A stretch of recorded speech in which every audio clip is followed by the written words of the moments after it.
ಜಗದೀಶ್ ಶೆಟ್ಟರ್ ಅವರು ಅಧಿಕೃತವಾಗಿ ಬಿಜೆಪಿಗೆ ವಾಪಸ್ ಆಗಿರುವಂತದ್ದು ಕೂಡ ಇದು ಅಚ್ಚರಿಯ ಬೆಳವಣಿಗೆ ಅನ್ಸುತ್ತಾ ಅಥವಾ ನಿಮಗೆ ಗಮನಕ್ಕೆ ಬಂದಿತ್ತಾ ಇದು? ಇಲ್ಲ, ನನ್ನ ಹತ್ರ ಜಗದೀಶ್ ಶೆಟ್ಟರ್ ಅವರು ಈ ತರ ಬಂದು ರಿಕ್ವೆಸ್ಟ್ ಮಾಡ್ತಾ ಇದ್ದಾರೆ. ಒಂದು ಪಾರ್ಲಿಮೆಂಟ್ ಅಸೆಂಬ್ಲಿಯಿಂದ ಅವರೆಲ್ಲ ಕಾರ್ಯಕರ್ತರನ್ನೆಲ್ಲ ಕಳಿಸ್ತಾ ಇದ್ದಾರೆ ಅಂತ ನನ್ನ ಹತ್ರ ಹೇಳಿದ್ರು.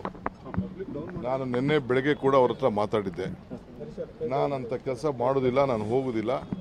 ರಾಜಕಾರಣಕ್ಕೆ ನನಗೆ ಕಾಂಗ್ರೆಸ್ ಪಕ್ಷ ಜೀವ ಕೊಟ್ಟಿದೆ, ಮರುಜೀವ ಕೊಟ್ಟಿದೆ. ನಾನು ಆ ಕೆಲಸ ಮಾಡೋದಿಲ್ಲ ಅಂತ ಹೇಳಿದರು ನನಗೆ. ಅದನ್ನೇ ನಾನು ಗಮನದಲ್ಲಿಟ್ಕೊಂಡು ನಿನ್ನೆ ಮೈಸೂರಿನಲ್ಲೂ ಕೂಡ ನಾನು ಈ ವಿಚಾರನ ಪ್ರಸ್ತಾವನೆ ಮಾಡಿದೆ. ಈಗ ಈ ವಿಚಾರ ಅವರು ಕಾಂಗ್ರೆಸ್ ಕಚೇರಿಯಲ್ಲಿ ಇದ್ದಾರೆ, ರಾತ್ರಿ ಎಲ್ಲ ಮಾತುಕತೆ ಆಯಿತು, ಬಿಜೆಪಿಲಿದ್ದಾರೆ ಅಂತೇಳಿ ಅವರು ನನಗೆ ಕೆಲವು ಮಾಧ್ಯಮ ನಿಮ್ಮಂಥ ಸ್ನೇಹಿತರೆಲ್ಲ ನನಗೆ ತಿಳಿಸಿದ್ದಾರೆ.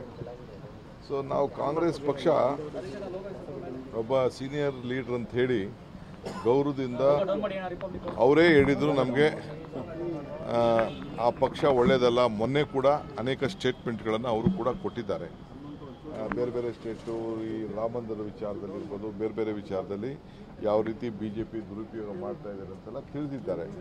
ಸೊ ಅವರು ಅಷ್ಟು ಸೀನಿಯರ್ ಲೀಡರ್ ಬಗ್ಗೆ ನಾವು ಕಾಂಗ್ರೆಸ್ ಪಕ್ಷ ವಿಶ್ವಾಸವನ್ನು ವ್ಯಕ್ತಪಡಿಸ್ತೋ. ಈಗ ವಿಶ್ವಾಸಕ್ಕೆ ಧಕ್ಕೆ ಆಗ್ತಾ ಇದೆ ಅಂತೇಳಿ ನೀವೇ ತೋರಿಸ್ತಾ ಇದ್ದೀರಿ. ಸೊ ಈಗ ಸ್ಪೀಕರ್ ಅವ್ರಿಗೆ, ಕೌನ್ಸಿಲ್ ಚೇರ್ಮನ್ರಿಗೆ ಫೋನ್ ಮಾಡಿ ನಾನು ಫ್ಯಾಕ್ಸಲ್ಲಿ ಮೇಲಲ್ಲಿ ಕಳಿಸ್ಕೊಡ್ತೀನಿ ಅಂತ ಹೇಳಿದ್ರು ಅಂತ ನನಗೆ ನಮ್ಮ ಯಾರ ಆಫೀಸಿಂದ ನನಗೆ ಮಾಹಿತಿಯನ್ನು ಕೊಟ್ಟಿದ್ದಾರೆ. ಅವ್ರದ್ದೇನು ತೀರ್ಮಾನ ಇದೆಯೋ, ಒತ್ತಡ ಇದೆಯೋ, ಯಾವ್ದಾದ್ರು ಒತ್ತಡದ ಮೇಲೆ ಅದಕ್ಕೆ ಕರ್ಕೊಂಡು ಹೋಗಿದ್ದಾರೋ, ಅವ್ರು ಬಲವಂತವಾದಿದ್ದಾರೋ, ಅವ್ರು ಏನು ಹೇಳಿಕೆ ಕೊಡ್ತಾರೋ ಹೇಳಿಕೆ ಕೊಡಲಿ. ಆಮೇಲೆ ಅದ್ರ ಬಗ್ಗೆ ನಾವು ದೇಶದ ಹಿತದೃಷ್ಟಿಯಿಂದ ನಾನು ಬಿಜೆಪಿ ಮತ್ತೆ ವಾಪಸ್ ಬಂದಿದ್ದೀನಿ ಅಂತ ಹೇಳ್ತೀವಿ. ಅವ್ರಿಗೆ ಸೀಟು ತಪ್ಪಿಸುವಾಗ ದೇಶದ ಹಿತ ಗೊತ್ತಿರಲಿಲ್ವಾ? ಸೀಟು ತಪ್ಪಿಸುವಾಗ ಕಾಂಗ್ರೆಸ್ ಪಾರ್ಟಿ 5 ವರ್ಷದ MLCನ ಗೌರವದಿಂದ ಅವ್ರಿಗೆ ನಾಮಿನೇಷನ್ ಮಾಡಿದಾಗ ಕಾಂಗ್ರೆಸ್ ಹಿತ, ದೇಶದ ಹಿತ ಗೊತ್ತಿರಲಿಲ್ವಾ?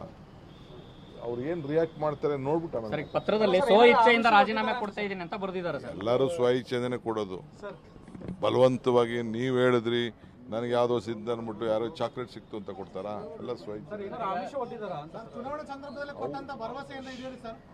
ಅವ್ರು ಹೇಳಬೇಕಾದ್ರೆ ಅವರು ಹೇಳಬೇಕು, ಅವ್ರಿಗೇನು ಆಮಿಷ ಕೊಟ್ಟಿದ್ದಾರೋ, ಏನು ಕೊಟ್ಟಿದ್ದಾರೋ ಅಂತ ಹೇಳಬೇಕು. ನಾವೇನು ಅವ್ರಿಗೆ ಭಾಳ ಗೌರವದಿಂದ ಕಾಂಗ್ರೆಸ್ ಪಕ್ಷ ಅವ್ರನ್ನ ನಡೆಸ್ಕೊಂಡಿದೆ, ಇಷ್ಟು ಮಾತ್ರ ನಾನು ಹೇಳ್ತೀನಿ. ನಿಮಗೆ ವಿಶ್ವಾಸ ದ್ರೋಹ ಆಯ್ತಾ?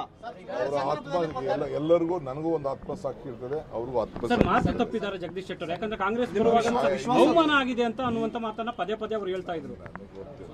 ಕಾಂಗ್ರೆಸ್ ಪಾರ್ಟಿ ನಡೆಯುವಂತ ಸಿಸ್ಟಮೇ ಬೇರೆ, ಬಿಜೆಪಿ ನಡೆಯುವಂತ ಸಿಸ್ಟಮ್. ವಿಶ್ವಾಸ ದ್ರೋಹ ಆಯ್ತಾ ನಿಮ್ಗೆ ಏನಾದ್ರು? ನಾನು ಈಗ ಮಾತಾಡಲ್ಲ. ಲೆಟ್ ಮೀ, ನನಗೆ ಕಂಪ್ಲೀಟ್ ಇನ್ನ ನನಗೆ ಇವತ್ತವರೆಗೂ ನನಗೆ ರೆಸಿಗ್ನೇಷನ್ ತಲುಪಿಲ್ಲ. ಕಾಂಗ್ರೆಸ್ ಅಧ್ಯಕ್ಷನಾಗಿ ರೆಸಿಗ್ನೇಷನ್ ತಲುಪಿಲ್ಲ. ನಾನು ಕಾಂಗ್ರೆಸ್ ಅಧ್ಯಕ್ಷನಾಗಿ ಬಿ ಫಾರ್ಮ್ ಅವ್ರಿಗೆ ಬರೆದು ಕೊಟ್ಟಿದ್ದೆ. ನನಗೆ ಈಗ ಗಳಿಕೆ ನಾನು ಈ ಕಾಂಗ್ರೆಸ್ ಕಚೇರಿಯಲ್ಲೇ ಹೇಳ್ತಾ ಇದ್ದೀನಿ, ನನಗೆ ರೆಸಿಗ್ನೇಷನ್ ಇನ್ನ ತಲುಪಿಲ್ಲ. ಇಮೇಲ್ ಅಲ್ಲಿ ಕಳಿಸಿದ್ದೀವಿ ಅಂತ ಹೇಳಿ ನನಗಿನ್ನ ಬಂದಿಲ್ಲ. ಹಾಗಾದ್ರೆ ಸರ್ ನಿಮ್ಮ ಪ್ರಕಾರ ಅವರು ನಿಯಮ ಬಾಹಿರವಾಗಿ ಪಕ್ಷ ಸೇರ್ಪಡೆ ಆಗಿದ್ದಾರೆ ಹಾಗಾದ್ರೆ?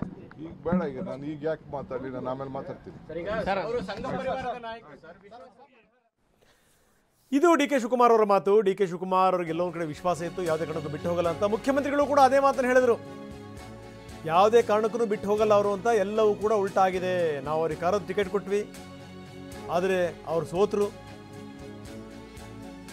ಆದರೆ ಈಗ ಈ ನಿರ್ಧಾರಕ್ಕೆ ಬಂದಿದ್ದಾರೆ. ಸಿದ್ದರಾಮಯ್ಯನವರು ಮಾತನಾಡಿದ್ದಾರೆ ಕೊಡಗಿನಲ್ಲಿ.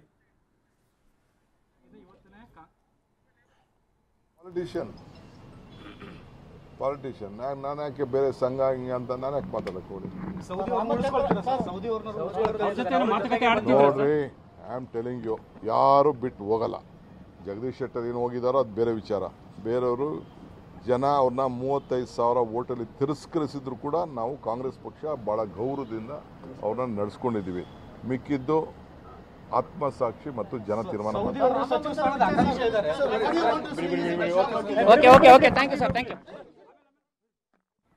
ಇದು ಡಿ ಕೆ ಶಿವಕುಮಾರ್ ಅವರ ಮಾತು. ಇನ್ನು